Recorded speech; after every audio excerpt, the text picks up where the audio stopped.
ठीक है, बहुत बहुत स्वागत। तो आ चुके उत्तर प्रदेश के फतेहपुर डिस्ट्रिक्ट के चीत गांव में और हमारे साथ जुड़ चुके हैं एक स्वामी जी। और यहाँ पे हम इनसे कुछ बहुत जानकारी लेते हैं जो ज़िंदगी व्यतीत करने के लिए क्या क्या हमें करना चाहिए और किस प्रकार से हमें भक्ति करना चाहिए। तो हम इनसे कुछ बहुत जानकारी लेते हैं। स्वामी जी, आपके चरणों में कोटि कोटि प्रणाम। बोलिए सतगुरु भगवान की जय जय। तो जैसे कि अभी जो ज़िंदगी यापन करने के लिए हमें क्या करना चाहिए, सुख ज़िंदगी व्यतीत करने के लिए हमें क्या करना चाहिए? सुख शरीर के और निरोग बनाना रहीम जी ने कहा है। रहीमन धागा प्रेम का मत तोड़ो चटकाए, और जोड़न से जुड़ता नहीं जोड़ गांठ पर जाए। इस शरीर में 9 दरवाजे हैं, 10वां दरवाज़ा मुख में है और मुख को कोई समझ नहीं पाता कि मुख कहाँ है। इस परमात्मा की खोज करने के लिए बड़े बड़े उपाय किए जाते हैं। कोई दर्शन के लिए परेशान है, कोई सोच रहा कि इसमें कुछ नहीं मिलता, चलिए पाप करो तब जा सब होगा। झूठ बोलते हैं, छल कपट करते हैं और चाय चुगली ये सब करते हैं। इससे कहीं सुख नहीं मिलता। सुख मिलता है जब आपने हृदय में खोज करना चाहिए कि हमें उस परमात्मा के आधार पर क्या क्या कर्म करना चाहिए। आपने इंद्रियों के द्वारों को रोक करके कछुआ की तरह उसका भजन करना चाहिए। और भजन में 1 घंटा, आधा घंटा, 10 मिनट, 20 मिनट गुरु के चरणों का सदा याद करना चाहिए। और गुरु जो बताए उसमें विश्वास करना चाहिए। विश्वासम फलम सुखदायकम। जो विश्वास करता है उसी को शांति मिलती है। शांति परमात्मा के आधार पर मिलती है। और झूठ बोलने से, छल कपट करने से ये कोई भक्ति नहीं मिल पाएगी। कपड़ा गुरु ने रंग कर पहरा दिया या भक्ति दे दिया तो भक्ति मिलती है। भक्ति को अपना साधारण न समझिए। भक्ति जो है अपने हृदय से और प्रज्ञा तक पहुंचना चाहिए। प्रज्ञा क्या चीज़ है? प्रज्ञा कहते हैं तभी मिलती है जब झूठ छल कपट ये सब छोड़ देगा, तब उसके हृदय में भक्ति समा जाती है और प्रज्ञा को पा जाता है। और जब तक ये चीज़ें भरी पड़ी हैं वो कुछ नहीं कर सकता है। झूठ बोलेगा जगह जगह का, तो झूठ बोलने से क्या रखा है? अरे आज ये कलयुग लगा हुआ है। कलयुग नहीं, सतयुग है। आपने रूप और स्वरूप को मिला देना ही भक्ति है। और भक्ति जो है माया है, माया थोड़ो है। माया को लेकर चलना पड़ता है और रूप को स्वरूप में लगाना पड़ता है। सुर और सुरति, सुर और सुरतिया ये सब खोज करने में ही मिलता है।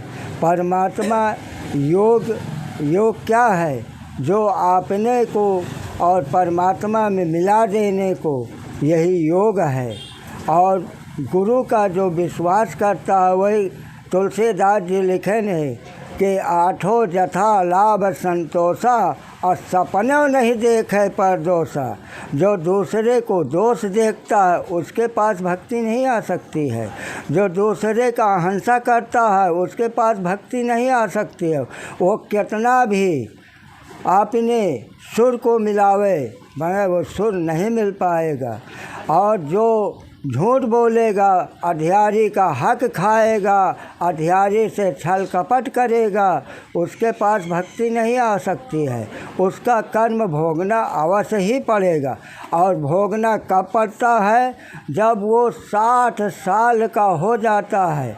इसके बाद उसके इंद्रियां धोखा देना शुरू हो जाती। गांठियों से चल नहीं पाता, हाथों से ताकत नहीं हो पाती, उसके नेत्र में नज़र कमज़ोर हो जाता है, कानों से बहरा हो जाता है, नकुआ, लार, खखार ये सब बहना शुरू कर देता है, क्योंकि उसने परमात्मा की तरफ झुका ही नहीं है।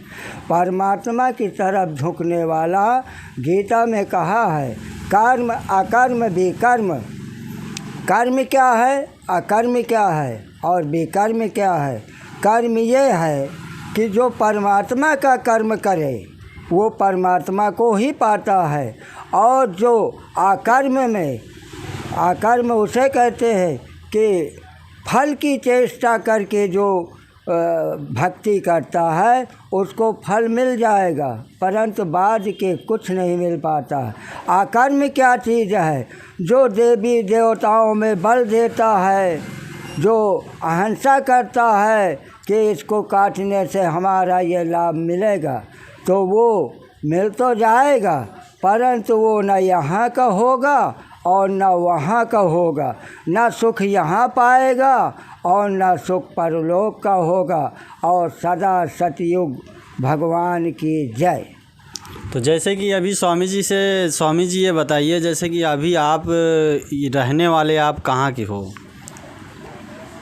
हम तो चितीसापुर के रहने वाले हैं, जन्मभूमि ज़िला फतेहपुर है। अच्छा। हम तो घूमते रहते हैं। अच्छा, ये बताइए आप, जैसे कि आपने जो ये संत का जो लिया है, अवतार लिया है, तो कितने दिन पहले आपने लिया था? हाँ, 12 साल की उम्र पर हमने भक्ति का सुर मिलाना शुरू कर दिया और भगवान के खोजने के लिए एक एक वृक्ष, ये गंगा पार, जमुना पार, ये सब हम खूब घूमे, और हरिद्वार, ऋषिकेश और बद्रीनाथ 3 दारी गए, परंतु बद्रीनाथ जाने से कुछ हमको शांति मिली। और योग जो है, हम खोज करते करते करते करते हिमालय पर्वत को देखा कि इसमें बहुत बर्फ़ है, बहुत चोटी में ऐसा है कि वहाँ पर जाने से बीमार भी हो गए,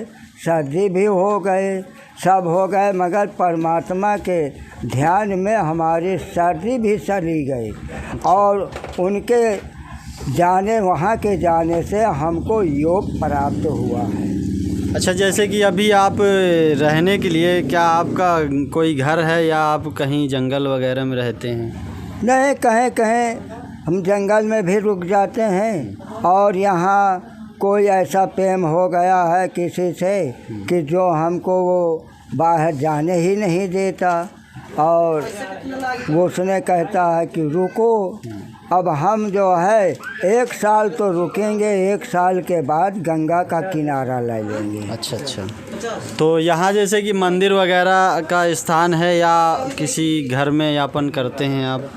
ऐसा है कि हम मंदिरों के पूजा पाठ से रहित हैं। अच्छा। हम केवल परमात्मा के अलावा, हमको गुरु के अलावा हम किसी को हम ध्यान नहीं करते हैं। अच्छा अच्छा, चलिए ठीक है। जैसे कि अभी देखा जाए तो अपने यहाँ जो है घोर कलयुग चल रहा है और इसी प्रकार है, और देख सकते हैं कि हमारे भारत देश में ऐसी दुर्घटनाएं चल रही हैं, और इसके वजह से काफ़ी लोग का परिवर्तन इसमें पड़ रहा है। जैसे कि अभी सीमा हैदर हैं और अंजू हैं और ज्योति मौर्य हैं, इनके बारे में आपका क्या कहना है? वो तो हम जानते हैं, ये अहंकार बस लाभ के लिए सब परेशान हैं, और लाभ इसमें मिलता नहीं है। लाभ तो मिलता है प्रेम में। प्रेम जो है मनुष्य से ही किया जाता है, पशु से भी किया जाता है, शेर से भी किया जाता है। जब परमात्मा की तरफ झुक जाता है और परमात्मा से अटल प्रेम हो जाता है, तो वो परमात्मा जो है हर जीवों पे दया करना शुरू हो जाता है। सब उसकी रक्षा करते हैं, शेर भी रक्षा करने लगता है। कोई भी पशु हो, पंछी हो या कीड़ा हो, पतंगा हो, कोई परमात्मा के भक्त को सता नहीं सकता। जब वो किसी को सताता नहीं है तो वो क्या सताए। ये तो जवानी का रुख है कि हम जवान हैं, रूपवान है, इतना पढ़े लिखे हैं, तो वो अभिमान है। अच्छा। पढ़ाई के अहंकार से घूसखोरी है और लोभ है। ये लोभ के कारण ये सब हो रहा है। अच्छा। और परमात्मा उसको दंड दे देते हैं तुरंत, परंतु समझ नहीं पाते। परमात्मा की तरफ देखो, जैसे दान किसी ने किया तो दान तो लिया और उस दान व दानी को फिर दान मिलता है। जैसे हमारे योगी राज हैं, उन्होंने दान लिया और उन्होंने सबका दान फिर भी देना शुरू कर दिया।